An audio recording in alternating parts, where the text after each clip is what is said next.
आ रहे हैं, समय दे रहे हैं, इसका सदुपयोग करिए। इसका सदुपयोग करिए, क्योंकि अगर अपने जीवन में कभी भी खाली समय जाने देते हैं, वो समय दोबारा लौट कर नहीं आएगा।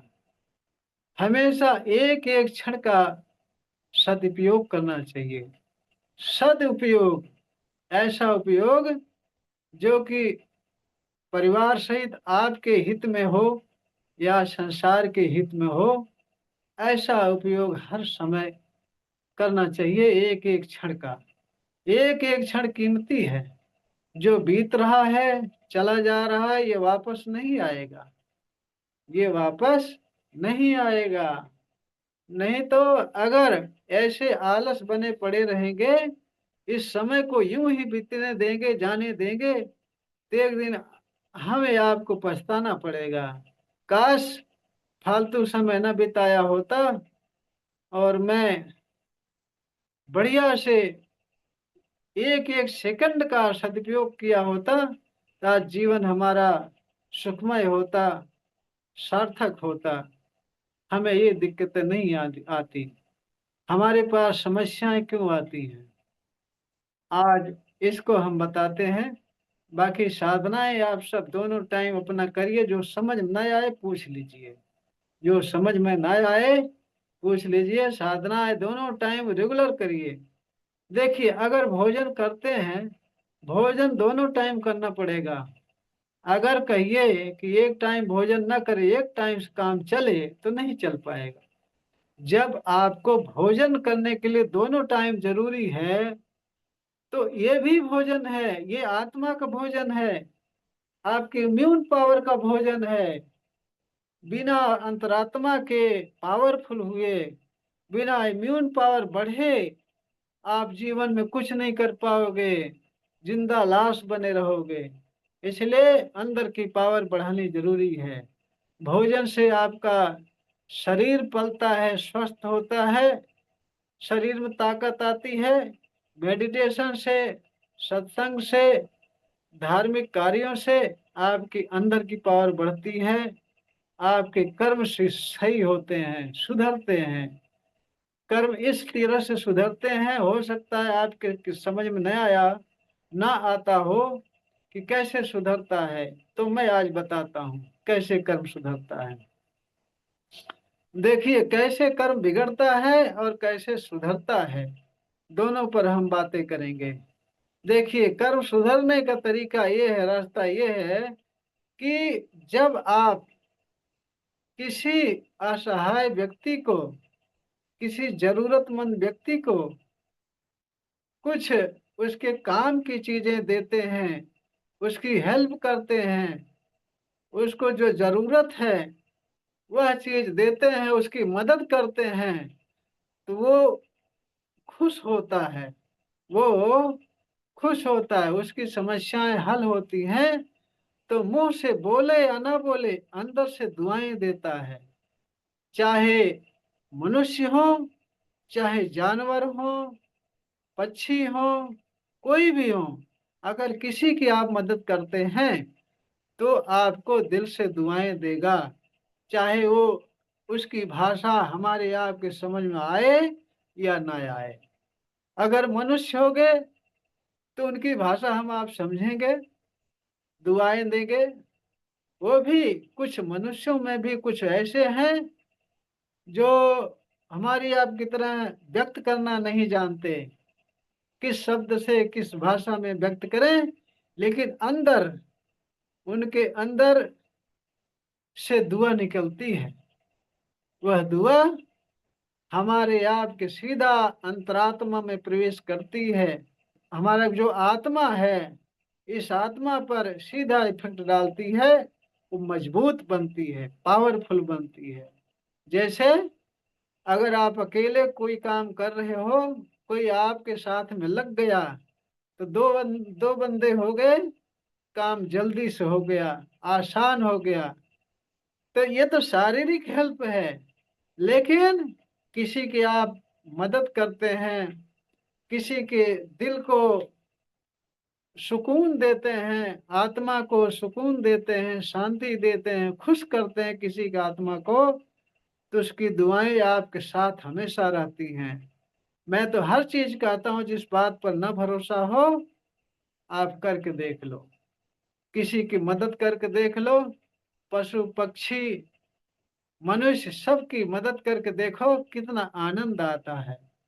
जिस तरह से भोजन करने से शरीर को आनंद आता है, मन खुश रहता है, स्वस्थ रहती शरीर, उसी तरह दूसरे की मदद करके, भूखे को भोजन करा के वो दुआएं जब देगा, आपका मन न आनंदित आनंदित हो जाए, खुश हो जाए, तो मुझसे कहना, श्योर, मैं करके देखा हूं, निश्चित। तो अगर आपको आध्यात्म क्षेत्र में आगे बढ़ना है, अपना विकास करना है, तो परोपकार जरूरी है। परोपकार जरूरी है, वो भी ऐसे आदमी के लिए जिसको जरूरत हो। कृष्ण कहते हैं अर्जुन से, कौन्तेय दानम दरिद्रम देहि। इसका मतलब ये है कि कुंती पुत्र अर्जुन, दान दरिद्र को दिया जाता है। यानी कि जो उसका पात्र हो, जो दान देने लेने लायक हो, उसको देना है। साफ सीधा शब्दों में उदाहरण दे करके समझा दूं कि अगर आप किसी ऐसे व्यक्ति को भोजन करवाते हो जिसका पेट भरा हुआ है, भूख नहीं लगी है, तो भोजन कराने कोई मतलब नहीं है, वो आपको दुआएं नहीं देगा, उसकी आत्मा तृप्त नहीं होगी, क्योंकि पहले से तृप्त है उसकी आत्मा, पहले से पेट भरा है, तो वो क्या दुआएं देगा। उसके लिए भोजन कराओ तो भी, ना कराओ तो भी बराबर है। इसलिए जिसको जरूरत है, जरूरतमंद की मदद करिए, भूखे को भोजन कराइए, प्यासे को पानी पिलाइए। देखिए कितना स्पीड से आपका विकास होता है, आपका, आपके परिवार का, आपका आत्मिक विकास होगा परिवार का। इसके साथ ही आपको आनंद आएगा, आपको आनंद आएगा। तो इस तरह से आपको पुण्य पुण्य मिलता है, आपके कर्म सही होते हैं। और दूसरी तरफ जो बता रहा हूँ कि आपके कर्म कैसे खराब होते हैं, नसीब भाग्य कैसे खराब होती, आपको कष्ट कैसे मिलता है, इसका राज मैं बता रहा हूँ। दुख कैसे मिलता है, क्यों मिलता है। हो सकता है आप सबको पता हो या ना भी पता हो, मैं जो बता रहा हूँ ध्यान से सुने, जानकारी हो तो भी, ना जानकारी हो तो भी। देखिए, अगर हम जिस तरह से किसी भूखे को भोजन कराते हैं तो उसके अंदर से दुआएं निकलती हैं, प्यासे को पानी पिलाते हैं, दुआएं मिलती हैं।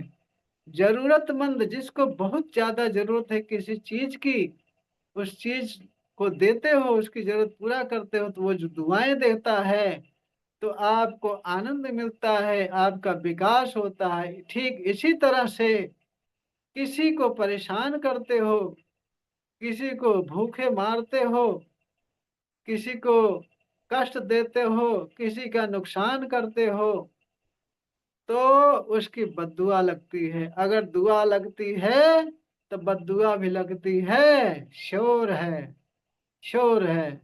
दुआ लगने से आपका विकास होता है, तो बद्दुआ लगने से आपका ह्रास होता है, नुकसान होता है।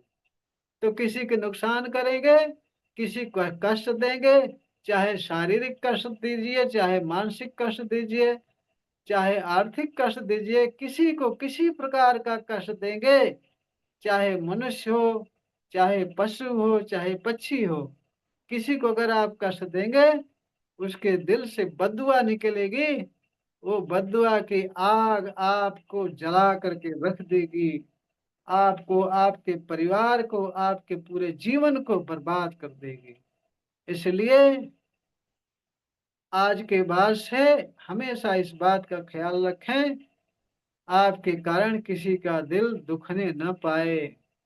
हाँ, कभी कभी इसका अपवाद होता है कि अनायास ही लोग अपने को दुखी मानते हैं, आप अगर उसकी भलाई करते हैं तब भी वो सोचता है कि हमारी बुराई कर रहे हैं, हमारा नुकसान कर रहे हैं। ऐसा कभी कभी होता है, आप सब देखे होंगे। किसी की भलाई करते हैं तो आपकी बुराई करता है। वो सोचता है ये हमारा नुकसान कर रहे हैं, हमें क्षति पहुंचा रहे हैं। लेकिन अगर आप अपने दिल से उसकी भलाई कर रहे हैं, उसका उसका भूखे को भोजन दे रहे हैं, जरूरतमंद की मंद की जरूरत की चीजें पूरी कर रहे हैं, वो बेशक आपकी निंदा करे, आपको चाहे गाली ही क्यों न दे, लेकिन उसका पुण्य आपको जरूर लगता है। उसका पुण्य आपको जरूर लगता है। क्योंकि देर सवेर कभी न कभी उसके समझ में आएगी बात कि फला आदमी हमारी हित की बात कर रहा था, हमारी मदद कर रहा था, हमें सही रास्ता पर ले जा रहा था। तो वो देर सवेर समझ में आएगा। नहीं भी समझ में आएगा उसके, तो उसका श्राप आपको नहीं लगेगा, क्योंकि आप दिल से उसकी भलाई कर रहे हैं, दिल से भलाई कर रहे हैं। तो अगर आपको दुखी रहना है जीवन भर, तो सभी जीवों को कष्ट दो, सबकी बुराई करो, सबकी निंदा करो, सबकी चुगली करो, नुकसान करो। और अगर आपको जीवन भर स्वस्थ रहना है, खुश रहना है, परिवार सहित आनंदित रहना है, तो सबकी भलाई करो, सबकी भलाई करो। भूखे को भोजन खिलाओ, प्यासे को पानी पिलाओ, जरूरतमंद को जरूरत की चीजें दो, जितना आप कर सकते हैं। ऐसा नहीं कि आप भूखे रह लो, दूसरे को भोजन करा दो। उस स्थिति में भी ऐसा भी किया जा सकता है, अगर वो बहुत ज्यादा परेशान, बहुत ज्यादा भूखा है, तो आप अपनी क्षमता को ध्यान में रखते हुए उसकी भूख मिटा सकते हो, उसको भोजन करा सकते हो। अपना अपने परिवार का सुरक्षा और हित देखते हुए दूसरे की मदद करनी है। ऐसा नहीं करना है कि दूसरे को मदद करने करने में आपका नुकसान हो जाए।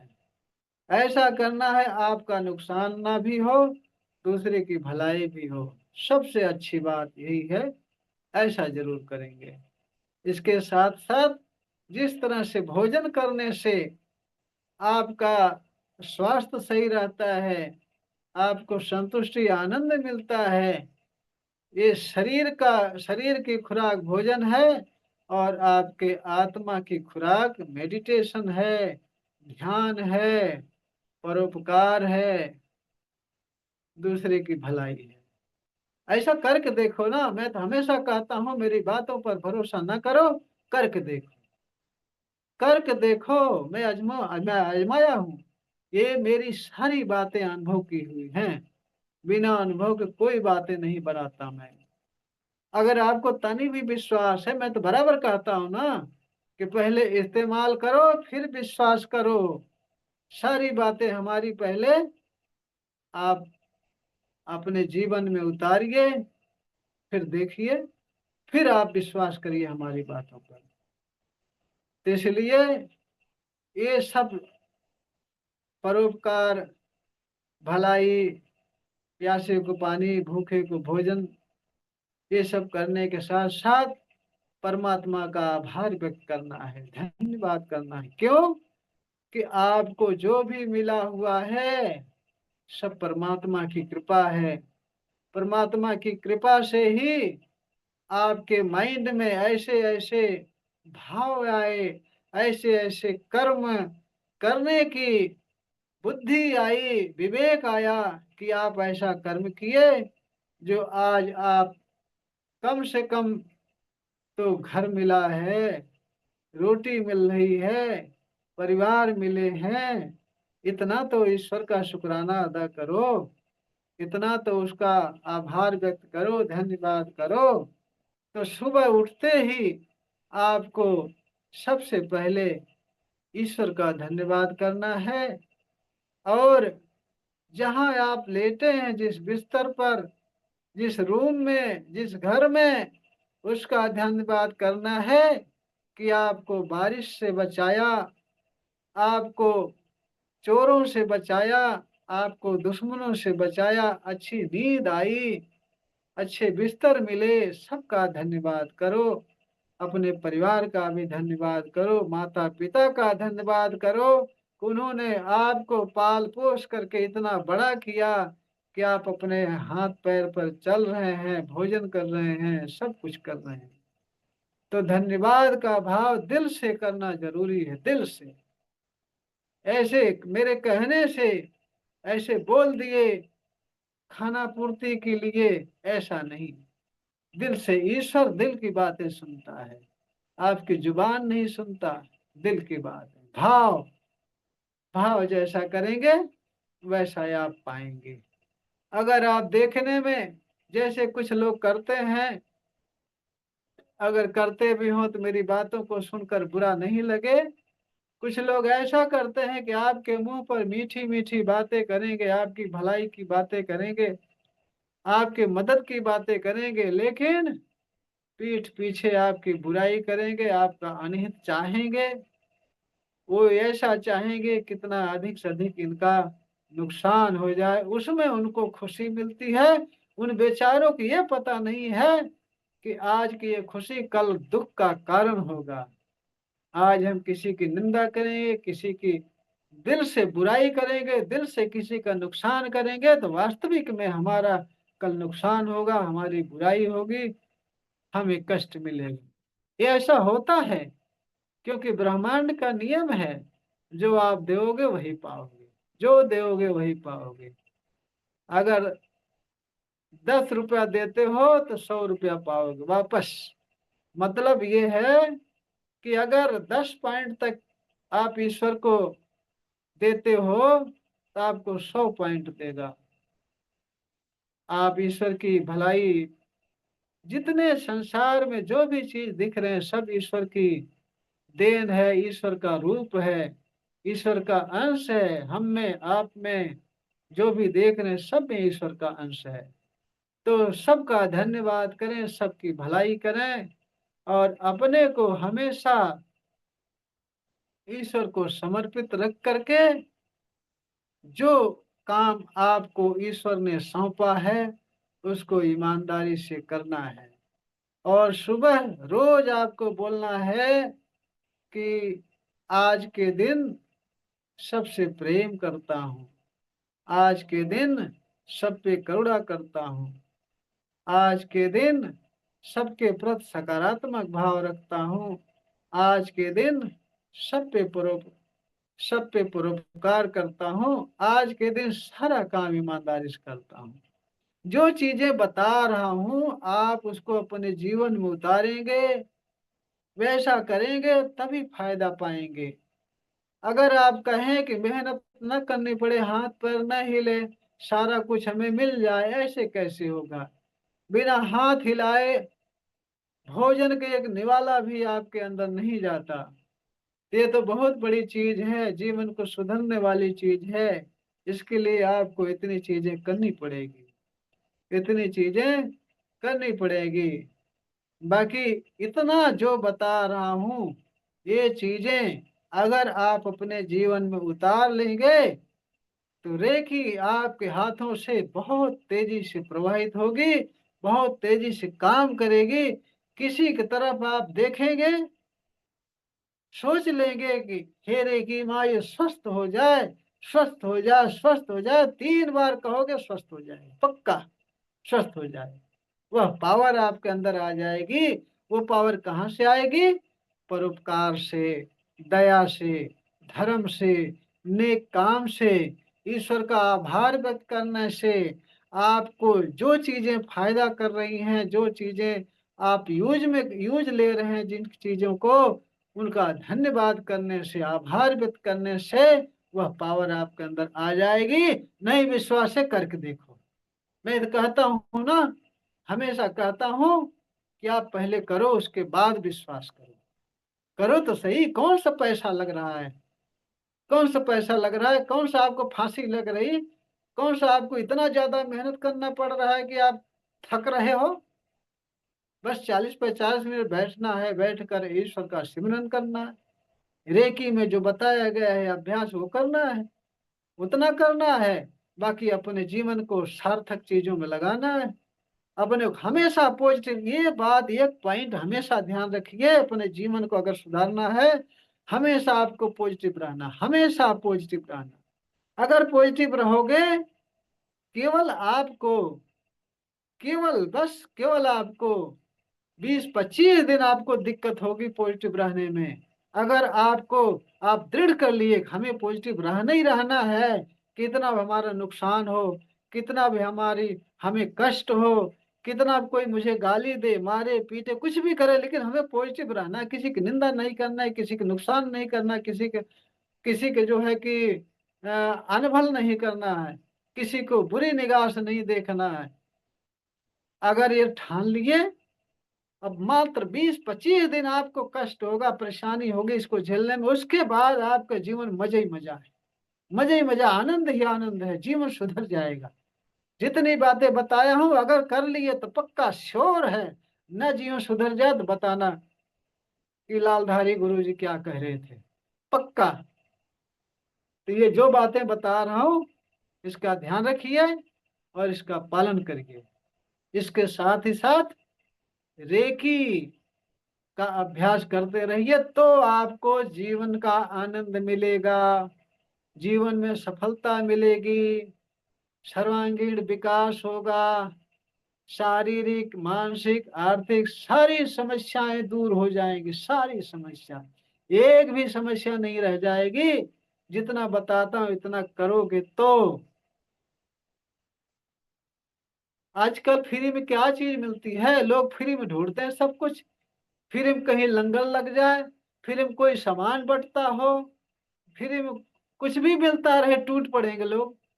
उन बेचारों को ये नहीं पता है कि आज फ्री में किसी के एक निवाला भी खा लेंगे, उसको भी भरना पड़ेगा, उसका भी जुर्माना देना पड़ेगा, उसको भी दंड झेलना पड़ेगा। ये पता नहीं है। ये पता कैसे चलेगा? जब सत्संग करोगे, किसी ज्ञानी पुरुष के साथ बैठोगे, परोपकारी के साथ बैठोगे, तब तो वो सही चीजें बताएगा, तब आपके अंदर ज्ञान आएगा, तब आप सही रास्ते पर चलोगे। लेकिन एक बात ये भी है, जब तक आपका कर्म खराब है, आपको कष्ट झेलना है, तब तक सत्संग नहीं अच्छा लगेगा। किसी सच्चे व्यक्ति की संगत आपको न मिलेगी, न अच्छा लगेगा। जिस पर कहा गया है कि बिनु सत्संग विवेक न होई, अबिनु हरि कृपा सुलभ ना सोई। बिना सत्संग के विवेक नहीं होता, ज्ञान नहीं होता, और बिना हरि कृपा के ये चीज आपको मिल नहीं पाती, सुलभ नहीं होती। इस बात का ध्यान रखिए, हमेशा पॉजिटिव रहिए, हमेशा पॉजिटिव कर्म करिए, सबकी भलाई करिए, सबकी भलाई करिए, और सबका हित अपने दिल से करिए, सबका, सबके प्रति सकारात्मक भाव रखिए। ये 5 चीजें जो बताया हमने, सुबह आपको डेली आज से रेगुलर करना है, करके देखो। अरे कुछ करोगे तभी तो मिलेगा।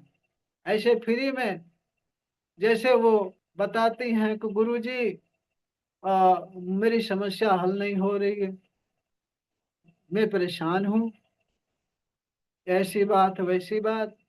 अरे हम करें, गुरु मानते हो, गुरु की बातों पर चलो, फिर गुरु को आप सुना सकते हो कि हमारी समस्या नहीं हल हो रही है, हम परेशान हैं, हमें दिक्कत है। अरे उनके कहने के हिसाब से उनकी बातों पर चलोगे नहीं, और जो जो बताएंगे उसको फॉलो नहीं करोगे, और कष्ट अपना सुनाओगे, रोना रोगे, तो ऐसे कैसे होगा? हैं? खाली गुरु को बदनाम करोगे, रेकी को बदनाम करोगे। तो ये जो चीजें बताया हूँ इसको ध्यान में रखिए और इसका पालन करिए, अपना जीवन सफल बनाइए। अगर आप आए हैं, मनुष्य जीवन, मनुष्य योनि मिली है, तो इसको सार्थक बनाइए। और सर आपने बहुत सही बोला है, पॉजिटिव तो रहना ही है हर वक्त। हाँ, पॉजिटिव रहोगे तभी आपका जीवन सुधरेगा, नहीं तो नरक बन जाएगा। अरे निगेटिव हाँ रहोगे, वो तो है। निगेटिव जाओगे, नरक में जाओगे। पॉजिटिव रहोगे, अच्छा करोगे, अच्छी बातें रहोगे तो अच्छाई में जाओगे। चुनना आपको है, अच्छाई या बुराई। बुराई करोगे बुरे बनोगे, कष्ट झेलोगे, परेशानी झेलोगे। अच्छाई करोगे अच्छे बनोगे, समस्याएं हल होंगी, सुख सुख मिलेगा, आनंद मिलेगा, सुख ही सुख रहेगा। बराबर है सर। हाँ बराबर है। तो अच्छा इसका बता दिया पालन। आप सब। हम्म। तो जानवी दीदी समझ में आई बात? समझ में आई, करती बोला हूँ। सर उसने। कुछ हाथ पैर हिलाओ। ब- बनते बनती कोशिश करती हूँ पॉजिटिव रहने की। हाँ, हो नहीं पाता है ना। नहीं हो पाता, बाकी तो पॉजिटिव ही रहती नहीं, 20-25 दिन दृढ़ कर लो, हमें पॉजिटिव ही रहना है। सुनो, एक सबसे सरल तरीका मैं बता दूं, सबसे सरल तरीका। जो 5 चीजें मैं बताया हूं, ये दृढ़ कर लो, रोज सुबह बोलो, बोलते बोलते बोलते बोलते बोलते बोलते आपके सबकॉन्शियस माइंड में जब वो फीड हो जाएगा, आपका जीवन वैसे ही हो जाएगा। आप अगर नहीं चाहोगे तब भी आप पॉजिटिव रह जाओगे, पॉजिटिव रहोगे, पॉजिटिव बातें हमेशा आपके जहन में आ जाएंगी। इसीलिए आपको बेस बता दिया हूँ, मंत्र बता दिया हूँ। 5 चीजें सुबह रोज करके देखो। 1 महीने लगातार वो 5 चीजें बोलिए, सुबह सुबह उठते ही बोलना है। फिर देखिए कैसे जीवन में हाँ। आपके चमत्कार होता है। आपके जीवन चमत्कार होता है, फिर आप थोड़ा सा भी पॉजिटिव रहना चाहोगी, पूरा पॉजिटिव हो जाओगे, निगेटिव विचार आएंगे ही नहीं आपके दिल में। अब बोलना है, बोलने के साथ साथ उसका पालन भी करना है दिल में। नहीं कि सुबह बोल दिए, चलो जी गुरु जी बोले हैं, बोल दिए, बोल के छुट्टी ले लिए। ऐसा बोलने नहीं, से क्या, हाँ, सिर्फ उसका बोलने से पालन भी नहीं, करेंगे। हाँ, पालन करना पड़ता है। हाँ, पालन भी करना है। 20-25 दिन आपको थोड़ा मेहनत पड़ेगी, थोड़ा कष्ट होगा, परेशानी लगेगी। 20-25 दिन के बाद आपको बहुत आसान हो जाए, पूरा जीवन आपका चेंज हो जाएगा, पूरा जीवन आपका सरल हो जाएगा, सुख में आनंदित हो जाएगा, पक्का। ये इतना श्योर कर रहा हूँ, आप करते क्यों नहीं? सुबह 5 बार बोलिए, दिन भर उसका पालन करिए, कोशिश करिए। चलिए ठीक है, चलता हूँ। आपको सुखी रहना, दुखी रहना है, जो भी करना है आप खुद निर्णय ले सकते हो, कर सकते हो। सबको प्रणाम। सुखी आपके रहना है हाथ में सर। है। हमने बता दिया, निर्णय आपको लेना है, परिणाम आपको लेना है।